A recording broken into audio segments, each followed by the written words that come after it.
First aid. Wedges and hammer will ride easily over one shoulder when the sack top is wound around the hammer. The gas was carried completely separate from the crew truck.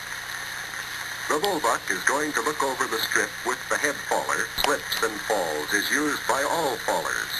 And when a power saw is being carried, it is the duty of the man in the lead to warn the man carrying the motor end.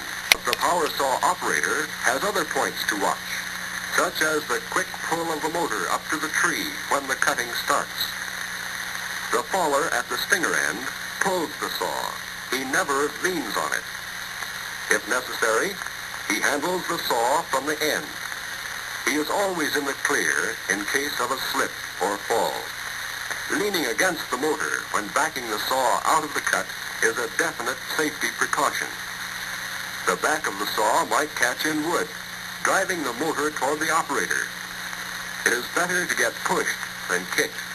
This falling operation was properly planned to pull the tree well to the right of its natural lean, and it falls directly into the bed picked for it, breaking cleanly from the stump, well along on their strip.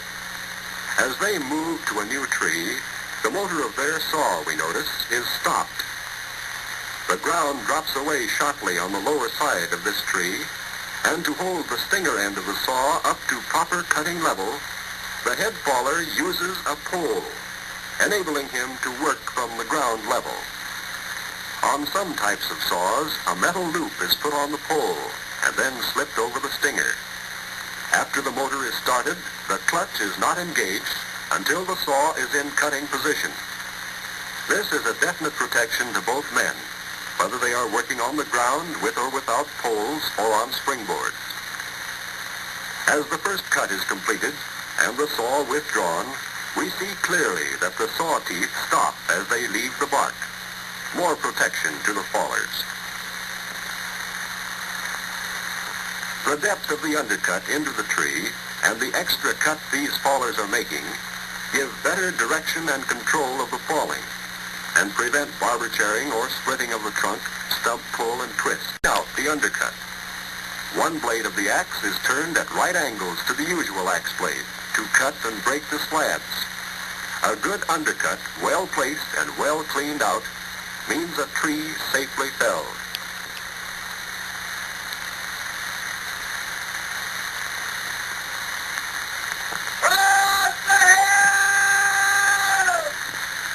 One faller has now shut the motor off, while the other wedges. Here the deep undercut and the head faller's good judgment on holding wood paid off. A well-planned and executed job of falling.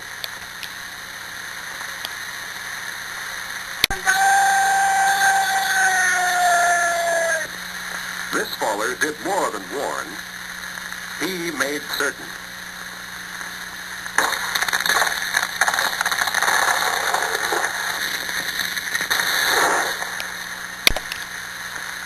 In electric falling, the same principles of putting in a good undercut and of holding wood are used as in gas saw falling.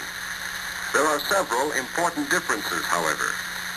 The power comes from a portable generator, and the cable leading from generator to saw is plugged into a ground box after the box is grounded to the earth.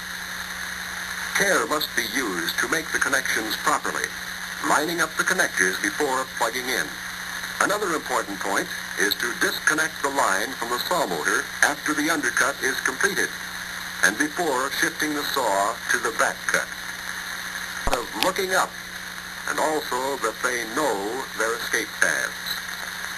And speaking of snags, let's have a look at that bad one in green timber that our first power saw crew went to check over with their bullbuck. Loose bark extends over 60 feet up the trunk. A big cluster of dead limbs is at the top.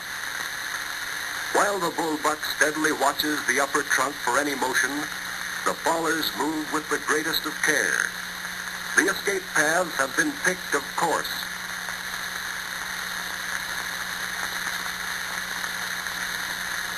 That pole may be used to pry off loose bark. Watch it!